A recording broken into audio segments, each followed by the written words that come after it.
What's going on, YouTube? Today I'm bringing you guys another video. This has actually been a bit of a passion project that I have been researching for a while.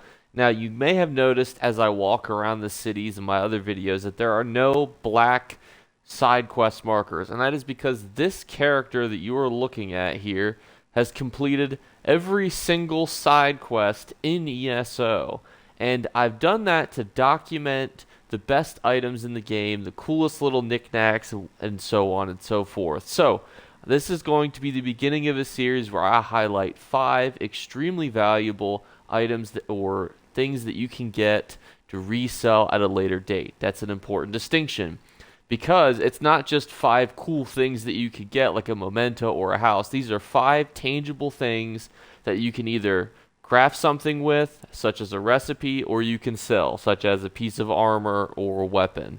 It's an important distinction for you guys as we jump into the video here because these will all be things that you can profit off of yourself. I'll probably have a separate video about 5 other cool things, and likely too there'll be other videos where I highlight 5 more things because it's very hard to put specific monetary values on these things, as I'm sure you guys know, because there could be 1,000 of these on the market right now. There could be 0. That's just unfortunately how the markets are. But it's a great opportunity for me to highlight 5 things for you. I am, if you've been wondering, sitting and hiding in another one of your houses. I believe you were in your house earlier, so I was hiding over here by this mud crab. You guys can't stop me. I will find you. I have the PC version of ESO, and the PlayStation's on the way, so nobody's safe here. But anywho, before we jump into the video, this is just a reminder to like the video and subscribe if you would be so interested. If you'd like to be entered into the giveaway, I do a giveaway at the end of the month. One giveaway winner is pulled from the total list of subscribers that I have, and then another one is pulled from all of the comments left during the month. So comment on this video, comment on as many videos as you like. It helps. Ask questions. I'm always willing to give answers because I love the community. Mainly because I used to play Ark, Survival Evolved, and coming from that community to the Elder Scrolls community is like being redeemed. And so, let's jump into the video. At number 5, we have the recipe, the smoked bear haunch that comes from the quest Kindred Spirits. Why this is a really cool recipe, because we'll be talking about recipes all throughout this series, is that not only is this a recipe that you could sell as a recipe, but you can also obviously sell and make those items to sell too, which makes this really unique, because generally when you farm and you complete a quest and get a recipe, that recipe is bound to that character, but you're actually able to sell this onwards. The average length of time it's going to take for you to get this item, I would say, is about 20 minutes. And it usually ranges from about 30 to 50,000 gold on about the Xbox NA servers, more on PC, and around comparable on other consoles. You will have to complete some previous quests that will give you different recipes that aren't worth as much, but overall I still think it is a really neat item to get because recipes are cool, they're reusable, and at the end of the day, 20 minutes to make 30 to 50,000, and you could do it on all the characters that you have. You could easily make that into a nice little chunk of change. Number 4, we have the Briarheart dagger from the quest Where Loyalties Lie. Briarheart is such a really unique set that has really been meta for a long time, considering it came out with the Hrothgar DLC, which is one of the expansions ever released across the entire Elder Scrolls universe. When Hrothgar was first released, Tamriel 1 as an expansion didn't even exist yet. And it is just a normal, traditional side quest reward. You can go and do this right now. You do have to consider, though, however, that because this is a gear piece as opposed to a recipe, if you do it on a low-level character, it is going to come out at that level.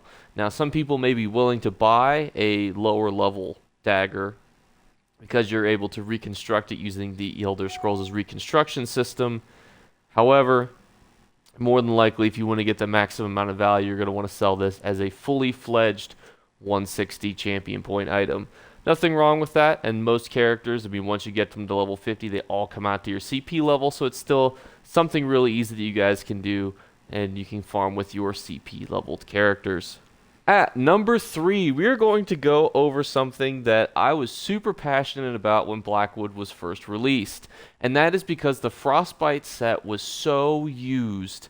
And I was farming side quests like a madman. Because I feel like there's just such a lack of people categorizing side quest rewards. Like, you can't just go and do and search a database or anything. So I did every single one because I wanted to find this ice staff of the Frostbite set because everyone and their mom wanted this. This was selling for upwards of 500,000 gold at the time if you were able to get this staff, which is ridiculous because you could have just done a 12-minute quest to get it. That is about the average time it would take for you to get this item. And my main reason for putting it into this list now is that Frostbite is becoming more and more popular again as the Elder Scrolls is doing different reworks. Those little silly gooses over at ZeniMax are always tweaking things, and Frostbite is a really good set to consider for specific builds, and that's why I recommended it for this video. But this is just an important distinction too, that when you guys are doing side quests, never assume that the rewards you get will be garbage. If you're in a specific zone, especially a new zone, and people haven't come out and, people are paying, hundreds of thousands for different set pieces, there's a really good chance you could get that specific set piece by doing some sort of daily quest or zone quest or side quest in that specific zone. So just keep that in mind always, because that's my main motivation for this video. At number 2, we have the Clockwork Citrus Filet, which comes from the quest A Matter of Tenderness. Now, full disclosure, this quest is going to run through a bit longer, about 30 to 45 minutes.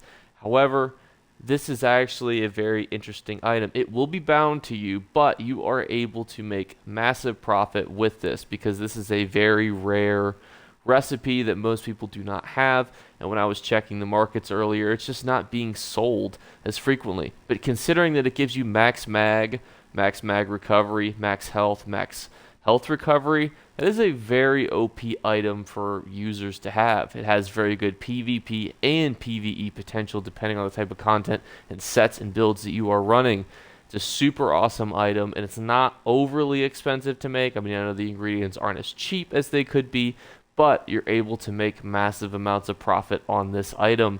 It's super cool, and at the end of the day, you don't actually need it on more than one character as long as that character that you have has max provisioning, and you can do this quest on any leveled character and then give it over to any other character that you have it on. So if you needed to do it on a new level character to get in the Clockwork City because you're further along this specific daily quest or this side quest line, and then you could flip it over to your max level character.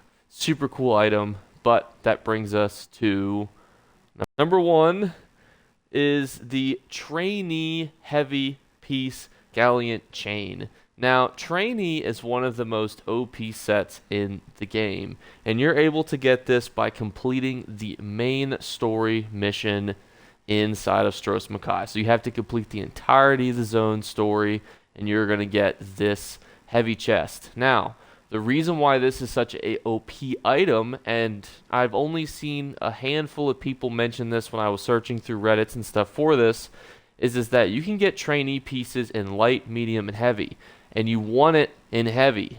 So the fact that it gives you a heavy chest with one of the best sets in the game, one of the best 3-piece sets, which has only been buffed by the release of new things like mythicals, because having an extra 1 piece is really nice, or things like the Marken Ring, which give you bonuses for using 3-piece sets, just really embellishes how OP of an item this is and why it is super worth farming for you guys to do. And plus, the Stros Makai story quest is so simple. It takes you about 1 to 1.5 hours if you guys would be interested in farming it all the way through. There's only 5 total quests in it, and you would be able to get skill points and such as you go. So that's going to be this item here for you guys. And that is going to conclude the video. Let me know what you guys think in the comments below. I do have an idea for a future video that I was wondering what you guys' thoughts are, and that is how to farm skill points. There's so many different ways to farm skill points, from public dungeons to traditional dungeons to DLC zone story quests to traditional zone story quests to AP level. Let me know what you guys would think on a detailed video going over how to farm skill points if it'd be something you're interested in. I am working on an item flipping video for you guys. I'm also working on ranking the dungeons still. I am also working on a couple different projects for you guys as well as lore videos because I absolutely love the community and everything that you guys do for me. So I want to give back as much as I can by answering the questions and things that you have. So get out there, farm these items, and let me know if you guys have suggestions for quests that you guys think give OP rewards. And I'll be making another top 5 video at some point here soon. So I'll see you guys then. Bye, guys. You better remember to like and subscribe to Jake Clips. Or you should. I might have to pluck your eyes if you don't. Or, better yet, I'll skip rope with your entrails. Do it now. Subscribe. Ta-ta. Off with you.